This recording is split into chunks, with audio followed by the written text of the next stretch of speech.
नमस्कार, स्वागत आहे तुमचं माझ्या यूट्यूब चॅनलवरती। आजचा विषय टायटलवरून लक्षात आलाच असेल की मंथली बजेट प्लॅनिंग मी कसं ठरवते। प्रत्येकाच्या घराचं मंथली बजेट असतं, त्याचप्रमाणे माझ्याही घराचं मंथली बजेट मी ठरवलेलं आहे। तर मंथली बजेट करून मी घर खर्च कसा करते आणि त्यातून मी सेव्हिंग करण्याचा कसा प्रयत्न करते, त्याचबरोबर मी कशा पद्धतीने गुंतवणूक केलेली आहे जेणेकरून मला भविष्यात त्याचा फायदा होणार आहे, तर ते सगळं मी तुमच्यासोबत शेअर करणार आहे। तर व्हिडिओ स्किप न करता शेवटपर्यंत बघत राहा। आणि जर तुम्ही माझ्या चॅनलवर पहिल्यांदा आला असाल आणि हा व्हिडिओ तुम्हाला आवडला तर प्लीज लाईक करायला विसरू नका आणि चॅनलला सबस्क्राईब करा। चला तर मग जास्त वेळ न घालवता सुरू करूया आजचा व्हिडिओ।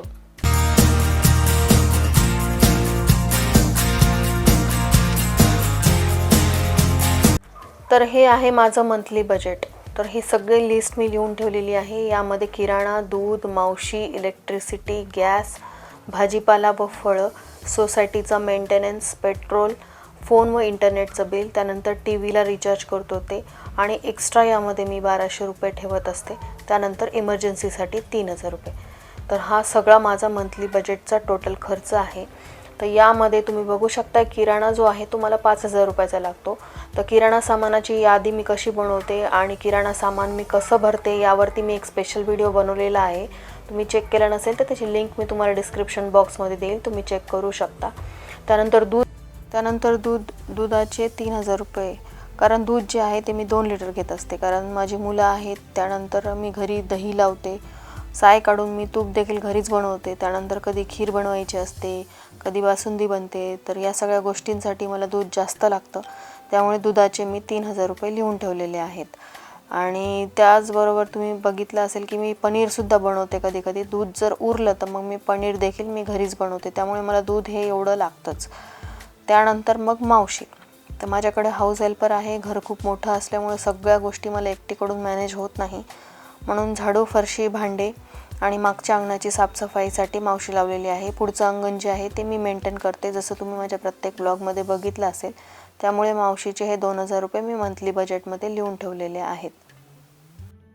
तर हे इलेक्ट्रिसिटी बिल आम्हाला 2000 रुपये येतं।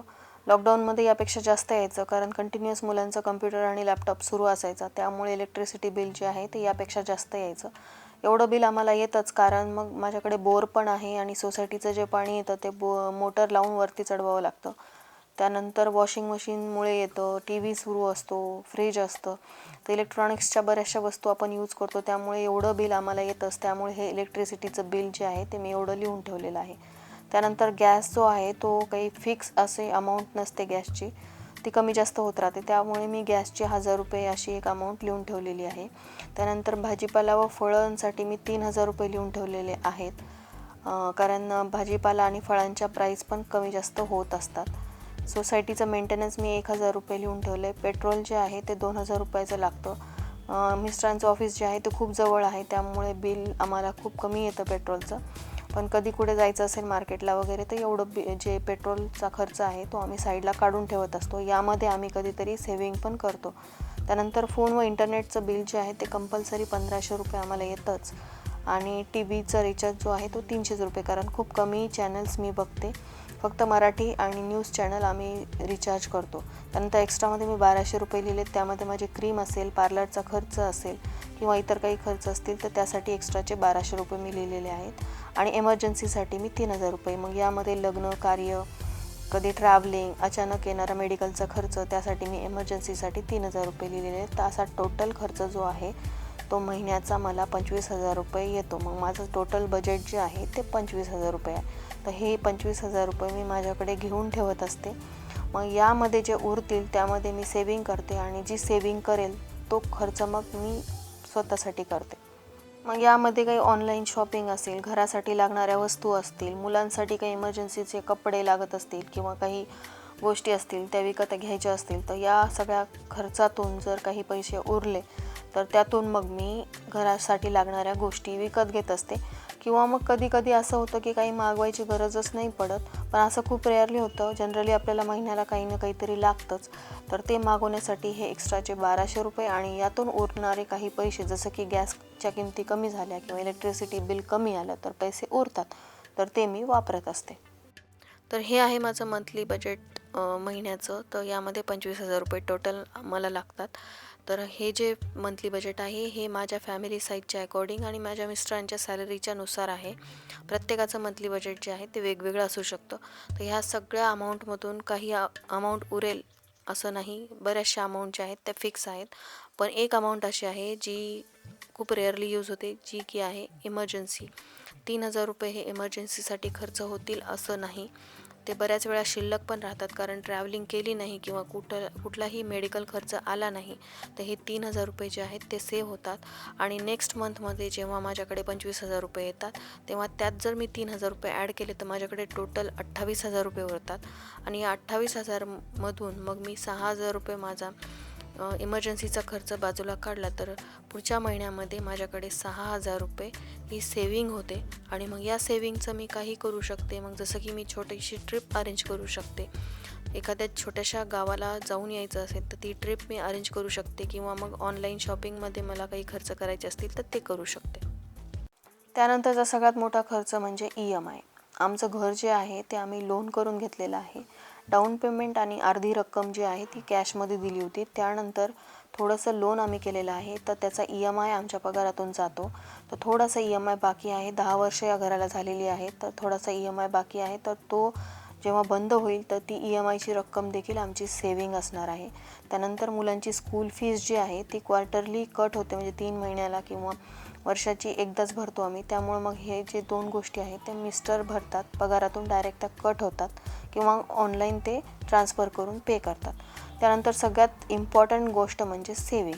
आम्ही सेविंग कुठे कुठे करतो, तर सगळ्यात मोठी सेविंग जी आहे ती प्रॉव्हिडंट फंडमध्ये आहे. प्रॉव्हिडंट फंडमध्ये खूप मोठी रक्कम माझे मिस्टर गुंतवतात, कारण ही जी रक्कम आहे ती आमच्या म्हातारपणाची सोय आहे. म्हातारपणी आमची आजारपणं असतील किंवा मग आमचं काही ट्रॅव्हलिंगचा खर्च असेल किंवा आम्ही कुठं फिरायला जाणार असो, तर हा खर्च जो आहे तो आम्हालाच करता आला पाहिजे, यासाठी केलेली ही गुंतवणूक आहे. त्यानंतर म्युच्युअल फंड्समध्ये आम्ही काही रक्कम गुंतवलेली आहे, 5,000 रुपये गुंतवलेले आहेत. तर ही जी रक्कम आहे ती थोडीशी रिस्की आम्ही गुंतवलेली आहे, कारण तुम्ही जेव्हा सेविंग करता तेव्हा तुम्ही प्रत्येक बास्केटमध्ये छोटी छोटी अमाऊंट तुम्ही टाका. म्हणजे तुमची रक्कम एका ठिकाणी न गुंतवता वेगवेगळ्या बास्केटमध्ये तुम्ही पैसा गुंतवा आणि वेगवेगळ्या ठिकाणातून तुम्ही पैसे जे आहेत ते अर्न करा. जसं की प्रॉव्हिडंट फंडमधून पण आम्हाला व्याज मिळतं. त्यानंतर म्युच्युअल फंडमध्ये थोडीशी रिस्क आहे, पण काही वेळा मार्केट जर अप झालं तर म्युच्युअल फंड बरेचसे रिटर्न्स देऊन जातात. त्यानंतर LICची जी पॉलिसी आहे ती आम्हाला मुलांच्या शिक्षणासाठी कामी येणार आहे. त्यानंतर सुकन्या योजना आहे ती मुलीच्या लग्नाच्या वेळेस आम्हाला कामी येणार आहे.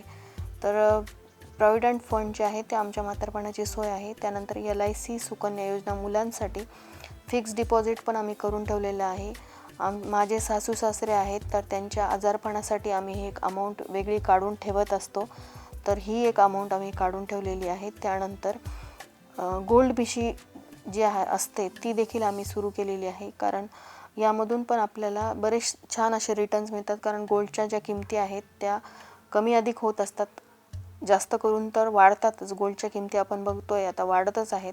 गोल्डमध्ये इन्व्हेस्टमेंट केलेली खूप परवडते. त्यानंतर बचत गटामध्ये मी 1,000 रुपये गुंतवते, तिथून पण मला चांगला इंटरेस्ट मिळतो वर्षाअखेरीस. त्यामुळे मग अशा वेगवेगळ्या बास्केटमध्ये मी सेविंग केलेली आहे. जसं की फिक्स डिपॉझिटमध्ये 1,000 रुपये गुंतवल्यामुळे वर्षाचे मी 12,000 रुपये सेव्ह करते, तर 12,000 रुपयाचं इंटरेस्ट मला येतं. त्यामुळे मग ही जी अमाऊंट आहे छोटी जरी वाटत असली, पण जेव्हा ती वर्षाअखेरीस 12,000ची मोठी अमाऊंट वाटते तेव्हा आपली काहीतरी वस्तू किंवा काही आपला टूर वगैरे होतो. त्यानंतर गोल्ड भिशीमुळे माझा गोल्ड होतो आणि बचत गटातून मला इंटरेस्ट मिळतो. त्याचबरोबर आपली काही कॅश तिथे जमा होते आणि प्लस आपण इमर्जन्सीला बचत गटातून अमाऊंट उचलू पण शकतो. त्यामुळं वेगवेगळ्या बास्केटमध्ये गुंतवणूक केल्यामुळे सेविंग्स जी आहे ती तुमची खूप स्ट्रॉंग होते आणि तुम्हाला खूप काही इमर्जन्सी आली तर तुम्ही खूप अडचणीत नाही सापडत. आणि काही अमाऊंट अशी आहे जी तुम्ही पटकन विड्रॉ करू शकता, जसं की म्युच्युअल फंड असतील, जेव्हा अमाऊंट वाढेल तेव्हा ती तुम्ही विड्रॉ करू शकता. कधीही रात्रीच्या 12 वाजता ती तुम्ही विड्रॉ करू शकता. आता सगळ्यात महत्त्वाचं गोष्ट म्हणजे लाईफ सेविंगसाठी तुम्ही गुंतवणूक करणं खूप महत्त्वाचं आहे. कोविडपासून आपल्या लक्षात आलेलं आहे की लाईफ सेविंग ही किती महत्त्वाची आहे, कारण इतका खर्च झालेला आहे कोरोना काळामध्ये लोकांचा. त्यामुळे जर तुम्ही ही खर्च वाचवायचा असेल तर तुम्ही एक पॉलिसी हेल्थ इन्शुरन्सची घेणं खूप महत्त्वाचं आहे. ती वेस्ट गेली तरी चालेल, पण तुम्ही यामध्ये जर गुंतवणूक केली तर तुम्हाला मोठ्या मोठ्या हॉस्पिटल्समध्ये कोणताही मोठा आजार झाला तर फॅसिलिटीज मिळतात आणि तुमचा खर्च जो आहे तो ही सगळी कंपनी पे करते. त्यामुळे हा जो खर्च आहे तुम्ही काढून ठेवा. आम्ही हा 20,000 रुपयाचा खर्च करतो वर्षाचा पूर्ण. यामध्ये आमचे दोन्ही मुलं आणि आम्ही दोघं इन्क्लूड आहोत. तर ही फॅमिली सेफ्टीसाठी केलेली एक गुंतवणूक आहे. ही वर्षात एकदाच वन टाईम इन्व्हेस्टमेंट आहे, पण ही पॉलिसी तुम्हाला रिन्यू करावी लागते. पण ही पॉलिसी जी आहे ती खूप महत्त्वाची आहे. यामध्ये cancer, heart attack, accident, malaria, dengue सारखे आजार बरेचसे कवर होतात. त्यामुळे तुमचा हॉस्पिटलमध्ये होणारा बराचसा खर्च, मेजर खर्च जो आहे तो कमी होतो. त्यामुळं ही लाईफ सेविंगसाठी लागणारी गुंतवणूक तुम्ही अवश्य करा. त्यानंतर ॲक्सिडेंटलसाठी एक पॉलिसी घेतलेली आहे ओरिएंटल नावाची.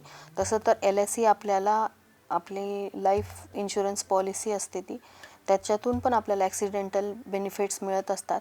पण ही एक ॲडिशनल आम्ही पॉलिसी घेतलेली आहे 365 रुपयाची इयरली. म्हणजे फक्त 365 रुपये भरायचे आणि वर्षाला. आणि जर तुमच्या फॅमिलीमध्ये जो कमवता आहे त्याला जर काही झालं तर तुम्हाला 10 लाख रुपये ही company as a accidental insurance amount देते. त्यामुळे ही एक ॲक्सिडेंटल लाईफ सेविंग पॉलिसी आम्ही काढलेली आहे.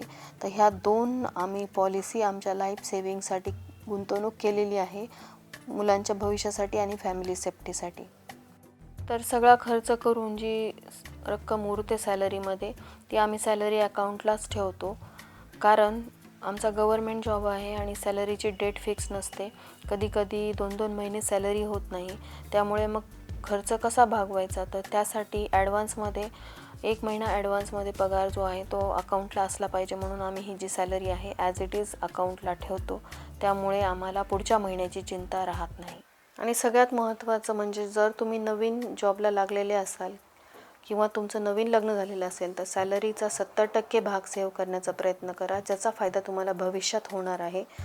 किंवा मग तुम्ही सॅलरीच्या 10% जमा करू शकता. जर तुमच्याकडे फॅमिली मोठी असेल, आईवडील असतील, मुलं असतील तर कमीत कमी 10% तुम्ही सॅलरीतून सेव्ह करण्याचा प्रयत्न करा. फ्रेंड्स, हा होता आजचा व्हिडिओ. हा व्हिडिओ मंथली बजेट प्लॅनिंगवर होता. कशाप्रकारे मी मंथली बजेट करून घर खर्च मॅनेज करते आणि कुठल्या स्कीममध्ये मी गुंतवणूक केलेली आहे ते सगळं मी आज तुमच्यासोबत शेअर केलं. तर आजचा हा व्हिडिओ मी इथंच एंड करते. व्हिडिओ थोडा जरी हेल्पफुल वाटला असेल तर प्लीज लाईक, शेअर आणि सबस्क्राईब करायला विसरू नका. भेटूयात पुढच्या व्हिडिओमध्ये. तोपर्यंत बाय.